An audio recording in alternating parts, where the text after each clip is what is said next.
반갑습니다. 큐티 뿌띠 가족 여러분. 또 말씀으로 함께 만나게 되어서 너무나 감사하고 기쁩니다. 오늘 함께 나눌 말씀은 고린도전서 15장 1절부터 11절까지 말씀인데요. 여러분들 큐티 책을 펴시고 성경책을 펴시고 함께 말씀 나누기 전에 기도함으로 주님 앞에 나갔으면 좋겠습니다. 기도하시겠습니다. 사랑하는 하나님, 이 시간 하나님의 말씀 앞에 섭니다. 우리에게 말씀하시고 가르치시고 주님의 기뻐하시는 뜻을 보여주시옵소서. 모든 시간 주님께 맡겨드리며 예수 그리스도의 이름으로 기도드렸습니다. 아멘. 네, 우리 함께 말씀을 읽도록 하겠습니다. 고린도전서 15장 1절에서 11절까지 말씀 천천히 눈으로 따라오시던지 같이 목소리로 합독하도록 하겠습니다. 형제들아, 내가 너희에게 전한 복음을 너희에게 알게 하노니 이는 너희가 받은 것이요 또 그 가운데 선 것이라. 너희가 만일 내가 전한 그 말을 굳게 지키고 헛되이 믿지 아니하였으면 그로 말미암아 구원을 받으리라. 내가 받은 것을 먼저 너희에게 전하였노니 이는 성경대로 그리스도께서 우리 죄를 위하여 죽으시고 장사 지낸 바 되셨다가 성경대로 사흘 만에 다시 살아나사 게바에게 보이시고 후에 12 제자에게와 그 후에 500여 형제들에게 일시에 보이셨나니 그 중에 지금까지 대다수는 살아있고 어떤 사람은 잠들었으며 그 후에 야고보에게 보이셨으며 그 후에 모든 사도에게와 맨 나중에 만삭되지 못하여 난 자 같은 내게도 보이셨느니라. 나는 사도 중에 가장 작은 자라. 나는 하나님의 교회를 박해하였으므로 사도라 칭함 받기를 감당하지 못할 자니라. 그러나 내가 나 된 것은 하나님의 은혜로 된 것이니 내게 주신 그의 은혜가 헛되지 아니하여 내가 모든 사도보다 더 많이 수고하였으나 내가 한 것이 아니요 오직 나와 함께 하신 하나님의 은혜로라. 그러므로 나나 그들이나 이같이 전파하매 너희도 이같이 믿었느니라. 아멘. 오늘 우리 큐티 나눔에 들어가기 전에 여러분께 먼저 한번 질문을 던지고 싶습니다. 나에게 복음이란 무엇인가? 나는 복음을 어떻게 정의하는가? 여러분 큐티 책이나 빈 노트에 한번 적어보시면 좋겠어요. 적으실 때 이걸 염두에 두고 누군가 복음이 뭐냐? 여러분들에게 질문을 던졌다는 가정하에 나 지금 시간 없으니까 복음을 한마디로 표현해 보십시오. 아니면 10초 줄 테니까 복음을 한번 설명해 보십시오. 30초, 1분 뭐 이렇게 여러분 짧게 한번 복음이 내가 어떻게 복음을 정의하는지 빨리 한번 써보시기 바랍니다. 네. 쓰고 계시죠? 한번 해보셔야 돼요. 정말 누군가 나에게 질문했다고 생각하고. 네. 여러분, 복음이 무엇입니까? 복음이 무엇입니까? 굿 뉴스죠. 영어로 굿 뉴스죠. 좋은 소식, 복된 소식이라는 것이죠. 그럼 무엇이 좋은 소식입니까? 여러분에게 무엇이 좋은 소식이에요? 성적 올랐다. 아니면 용돈이 올랐다. 좋은 친구 생겼다. 뭐 이런 게 굿 뉴스가 될 수도 있겠죠. 그런데 여러분, 그것들은 영원하지 않잖아요. 그렇죠? 우리에게 영원한 복음, 우리에게 영원한 굿뉴스가 무엇일까요? 죄 때문에 영원히 멸망받아 죽을 우리에게 영원히 살 길이 열렸다는 게 굿뉴스 아닙니까? 우리에게 영원한 생명의 길을 열어주신 분이 누구이십니까? 바로 예수 그리스도시죠. 그래서 복음을 한마디로 정의한다면 복음은 예수 그리스도다. 아멘입니까? 네. 우리의 복음은 예수 그리스도 한 분밖에 될 수가 없습니다. 예수 그리스도께서 십자가에서 우리가 받을 죄의 형벌을 대신 받으시고 죽으셨고 성경에 약속하신 대로 죄와 사망의 권세를 이기시고 사흘 만에 부활하셨습니다. 그 복음의 핵심을 바울은 지금 다시 이야기하고 있는 것입니다. 3절, 4절 말씀을 함께 읽도록 하겠습니다. 내가 받은 것을 먼저 너희에게 전하였노니 이는 성경대로 그리스도께서 우리 죄를 위하여 죽으시고 장사 지낸 바 되셨다가 성경대로 사흘 만에 다시 살아나사. 복음의 핵심은 예수 그리스도의 십자가 죽으심과 부활입니다. 복음의 핵심이 무엇이라고요? 예수 그리스도의 죽으심과 부활입니다. 죽으심으로 끝나버렸다면 우리에게는 복음이 될 수가 없는 것이죠. 소망이 될 수가 없는 것이죠. 예수님께서 십자가에서 자기의 몸으로 모든 죄값을 치르시고 죽으시고 다시 부활하셨기 때문에 우리에게 영원한 생명의 약속이 주어진 것입니다. 그렇다면 바울이 이 복음의 핵심을 다시 언급하고 있는 이유는 무엇일까요? 2절에 그 단서가 있습니다. 한번 2절 말씀을 함께 읽도록 하겠습니다. 2절 너희가 만일 내가 전한 그 말을 굳게 지키고 헛되이 믿지 아니하였으면 그로 말미암아 구원을 받으리라.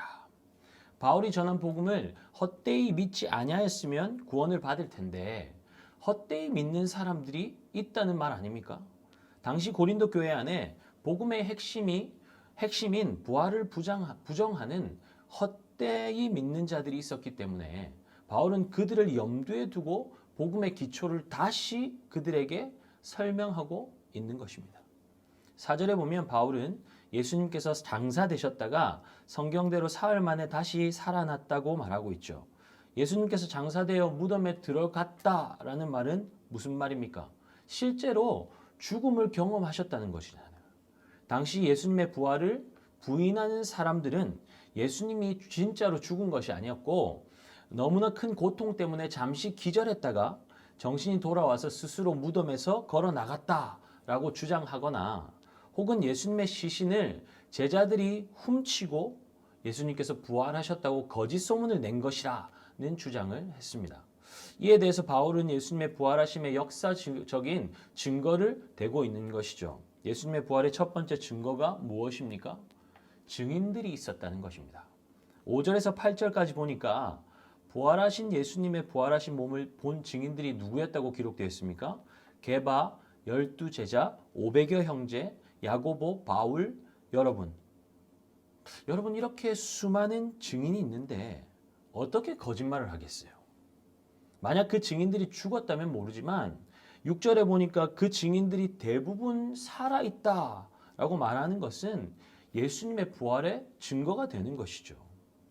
두 번째로 증거는 본문 안에는 없지만 기왕 예수님의 부활의 증거를 이야기하고 있으니 여러분들이 알아두면 복음을 전할 때 유익할 것 같습니다.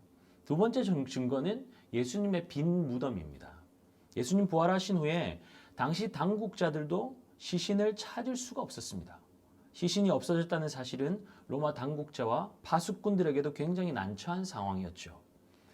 만약에 시신이 없어졌다는 사실이 들통나면 예수님이 살아났다는 소문이 퍼지면 민심이 동요할 것이기 때문이었습니다. 그러니 로마 당국자들은 예수님이 살아나셨다는 것이 거짓인 것을 증명하기 위해서 시신을 찾으려 했을 것이고 결국 시신을 찾지 못하자 부활을 부정하던 어떤 사람들은 제자들이 예수님의 시신을 훔쳐갔다. 예수님이 기절했다가 다시 깨어났다는 등의 말도 안 되는 주장을 하는 사람들이 생겨났던 것이죠.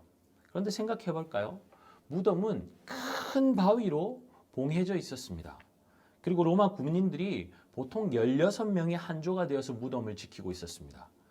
제자들이 투명 인간도 아니고 어떻게 그 많은 군인들을 뚫고 예수님의 시신을 훔쳐갈 수가 있겠습니까? 이런 가정을 한번 해볼까요?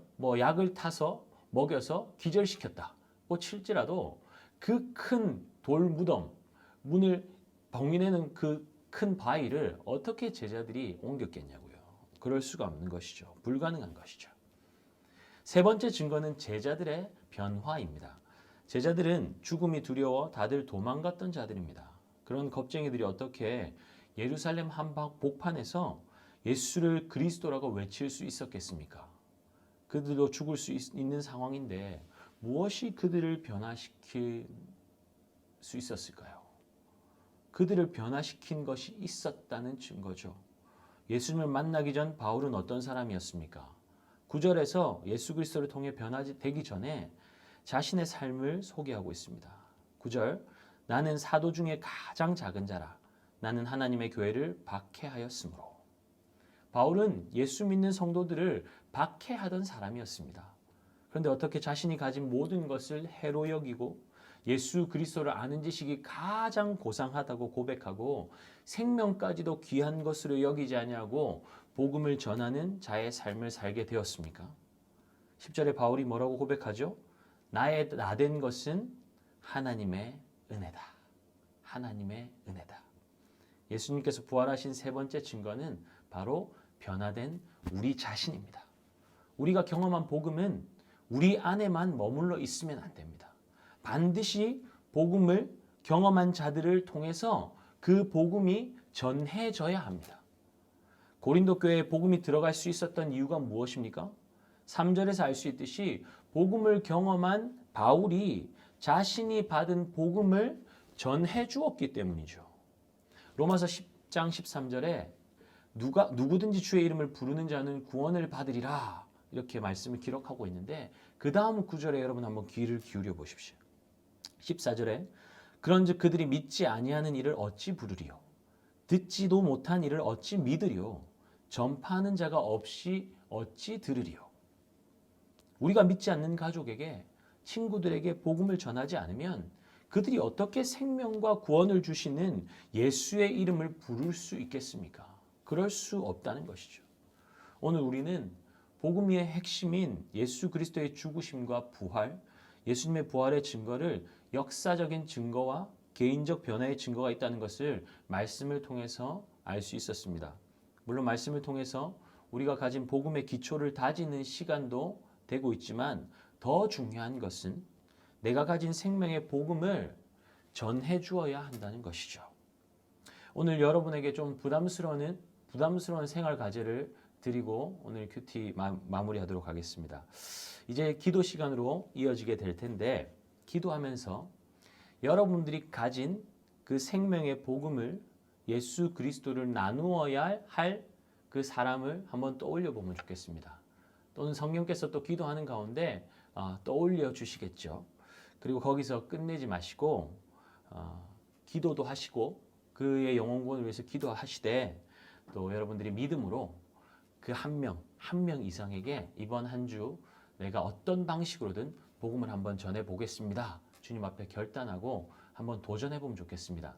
어떤 친구들은 이런 친구들이 있어요. 복음 전할 때 말로 하면 나는 머리가 하얘져요, 까매져요, 아무것도 기억이 안 나요 하는 사람들이 있거든요. 좋은 방법은 뭐냐면 편지를 쓰는 거예요. 그 사람을 사랑하는 마음을 가득 담아서 편지를 쓰는 거죠. 그 안에 그리고 복음을 전해주는 거예요. 편지를 통해서. 문자 메시지 있을 수 있고요.